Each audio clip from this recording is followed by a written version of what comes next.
네, 안녕하세요. 오늘 편입 커트라인 관련 정보로 처음 인사를 드리게 된 편입 멘토 합격 기훈이라고 합니다. 제 소개를 간단히 해보자면 저는 김영 편입학원에서 컨설턴트로 12년 동안 근무를 하고 현재는 퇴사한 후 유튜브나 블로그, 편입 컨설팅 등의 일을 하고 있습니다. 음, 네. 그리고 뭐 여러 수백 수천 명의 학생들 상담, 지도한 경험들이 있고, 네, 그를 통해서 또 많은 인연들을 만나고 또 현재까지도 연락을 하고 하는 사이로 지내고 있는데요. 네, 이제는 어쨌든 프리랜서로서 편입 준비하시는 분들에게 좀 도움될 만한 정보 전달해 드리려고 지금 이렇게 유튜브 영상을 찍고 있습니다. 네, 본론으로 들어가죠. 네. 이번 영상은 한국 외대 편입 커트라인에 대해서 얘기를 해볼 텐데요. 우선 우리가 편입에서는 많은 학교의 원서를 쓰다 보니까 그 학교마다의 어떤 학과들이 개설이 되어 있는지 잘 모르는 경우가 많습니다. 물론 공통적으로 개설이 되어 있는 학과들도 있지만 경영학과나 영어영문학과 이런 학과들 하지만 그 학교에서만 있는 또 학과들이 있고 또 그 학교에서 이제 많이 뽑는 학과들 또 그런 특징이 있는 학과들이 있기 때문에 전체적으로 좀 살펴볼 필요가 있어요.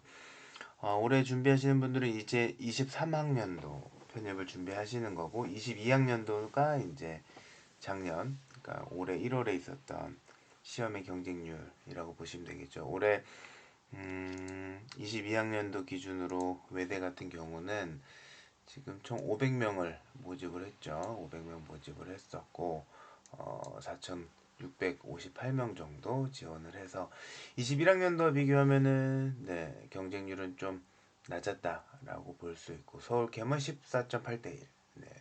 글로벌보다는 훨씬 높죠. 우선 학과를 좀 살펴보면 외대니까 아무래도 이제 언어 관련 쪽 학과들이 인기가 많고 관련 학부들이 많이 개설이 되어 있습니다.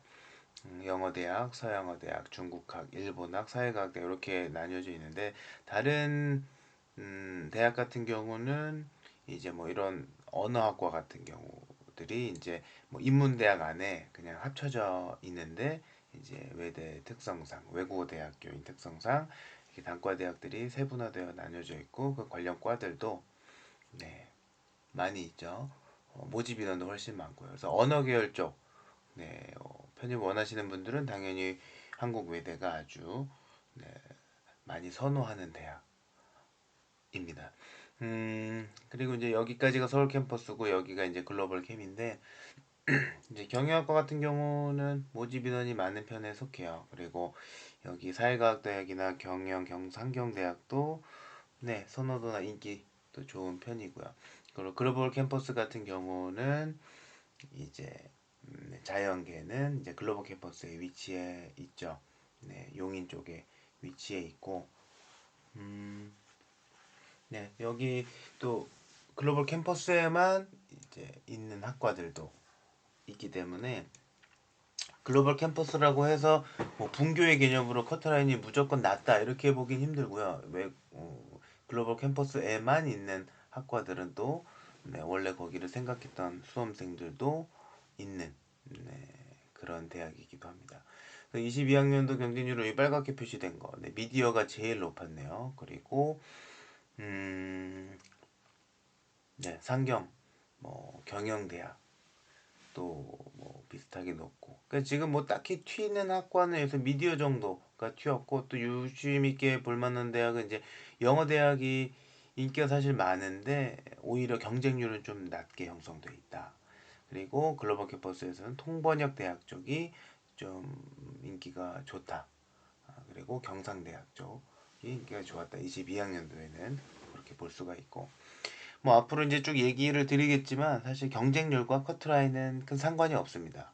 하지만 이제 학생들이 왜 여기에 원서를 많이 넣었고 왜 거기가 경쟁률이 높았는지는 좀 알 필요는 있겠죠. 네. 그리고 21학년도, 22학년도를 경쟁률을 좀 비교해 볼까요? 비교해 보면 21학년도가 이제 왼쪽이고 22학년도가 방금 봤던 이제 오른쪽인데 21학년도가 전체적으로 이제 경쟁률이 더 높았어요. 좀 빨갛게 되어 있는 학과들이 많죠. 이게 보니까 20대 1 이상은 빨갛게 표시를 해놓고 있는 것 같아요. 외대에서 갖고 온 자료인데, 이때도 이제 미디어나 이제 사회과학대학 쪽은 여전히 인기가 좋았고, 그죠? 그리고 네, 경영 상경대학도 높았고, 그 다음에 이제 서양어, 중국어, 일본어하기 비슷한데 일본, 중국이 좀 비슷하다고 볼 수가 있고 서양어 대학이 조금 더 상대적으로 낮았다. 근데 22학년도도 그런 추세는 비슷하죠. 그리고 영어 대학이 더 낮았다. 서양어 대학이나 중국 대학에 비해서. 그것도 21학년도, 22학년도가 비슷한 추이를 보였다. 네, 이렇게 볼 수가 있겠죠.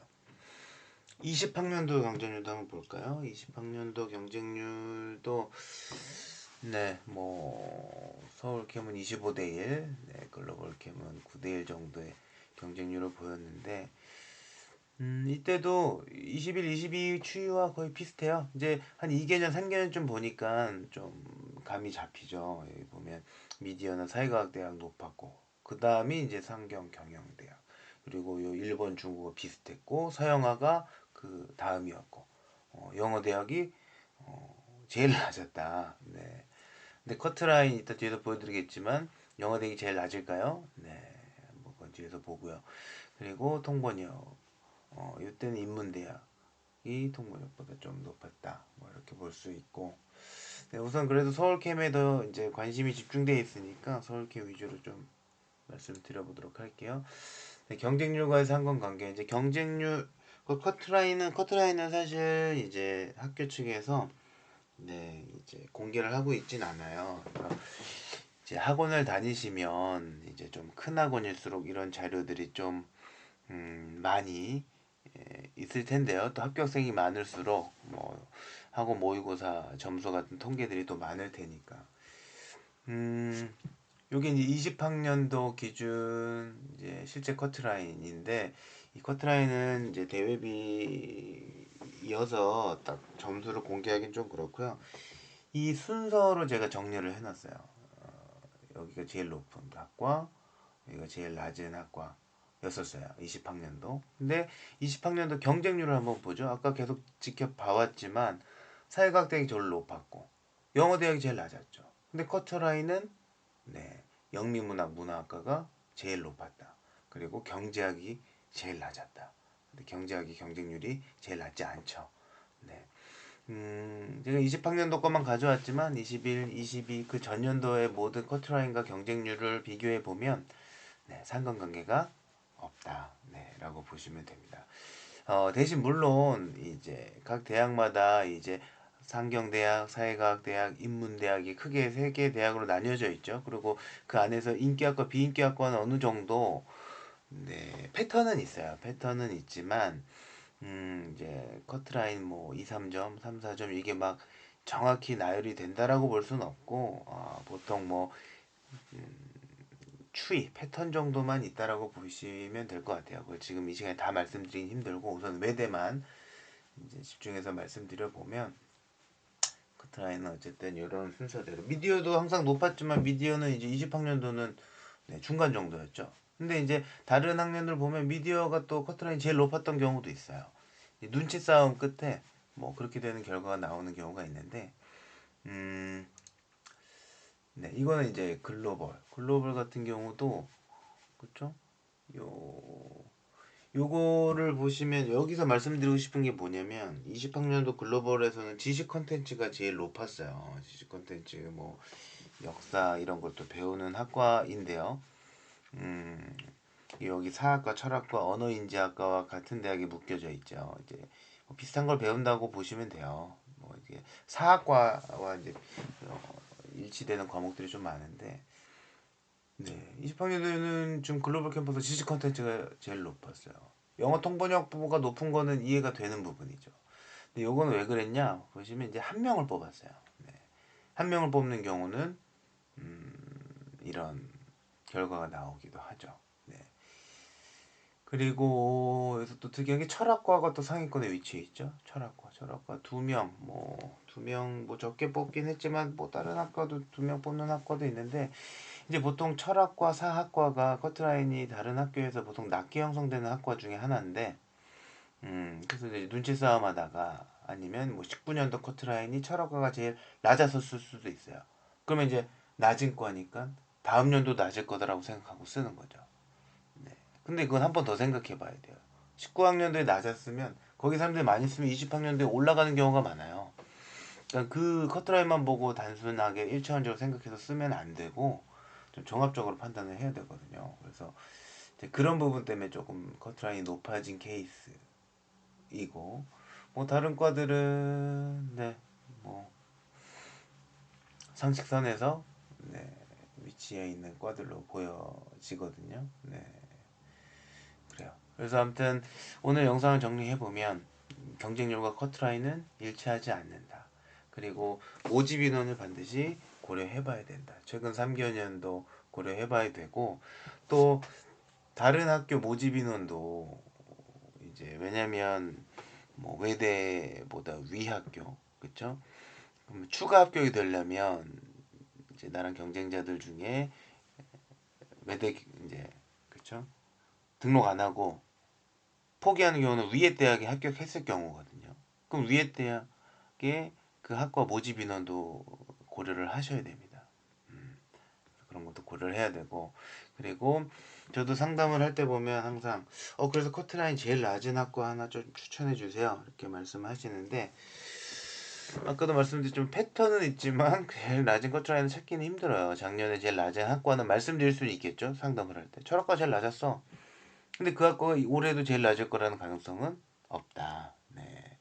그래서 막 그렇게 찾아서 원서를 쓰는 건 오히려 좀 무모하고 모 아니면 도인 상황이 벌어질 수가 있어요. 차라리 중위권이나 중하위권 이렇게 눈에 띄지 않는 학과를 쓰는 게 낫지 제일 아래에 있는 학과, 제일 높이 있는 학과 이런 거는 눈에 띄기 때문에 다음 연도에 모 아니면 도인 결과가 나올 수가 있죠. 그래서 보통 이제 상담을 받는 이유는 그렇게 상담을 통해서 내가 생각한 1, 2, 3지망의 학과를 정하셔야 돼요. 그 정하는 기준은 내가 하고 싶은 학과 공부, 뭐 취업 이 정도를 감안해서 1, 2, 3지망을 정하시겠죠.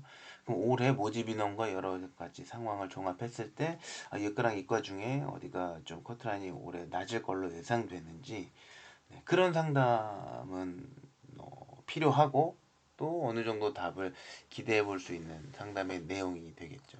네. 그래서 지금 이제 수험생 분들은 시험을 모의고사를 보고 기출문제도 푸는 단계실 텐데 그렇게 풀고 채점을 하고 오답 체크를 하시면서 뭐 그렇게 낮은 학과를 찾는 거는 지금은 뭐 의미가 없고요. 모집 인원이 아직 나오지는 않았기 때문에 그런 부분들은 이제 모집 인원 나오고 하면 반드시 상담을 받으셔야 될 테고 또 지금 다니시는 학원을 통해서 받으실 수도 있을 거고 그리고 저도 뭐 그런 상담을 또 하기도 하죠. 그래서 링크를 제가 남겨드리긴 하는데 제가 이제 뭐 그런 상담도 하고 아니면은 이제 저는 오히려 사실 제가 제 컨설팅 상품들은 이제 원서 접수할 때도 많이 이제 상담 요청, 컨설팅 요청을 하시지만 그 전에 이제 공부를 시작할 때 또 공부하는 도중에 이런 부분 이좀 궁금함이나 슬럼프가 왔을 때 좀 도움이 필요할 때 이제 구입을 하시는 분들이 더 많으세요. 상담 요청하시는 분들이. 그래서 어쨌든 그런 것도 한번 참고해 보셔서 잘 준비해 보셨으면 좋겠습니다. 오늘 영상은 여기까지 하겠습니다. 감사합니다.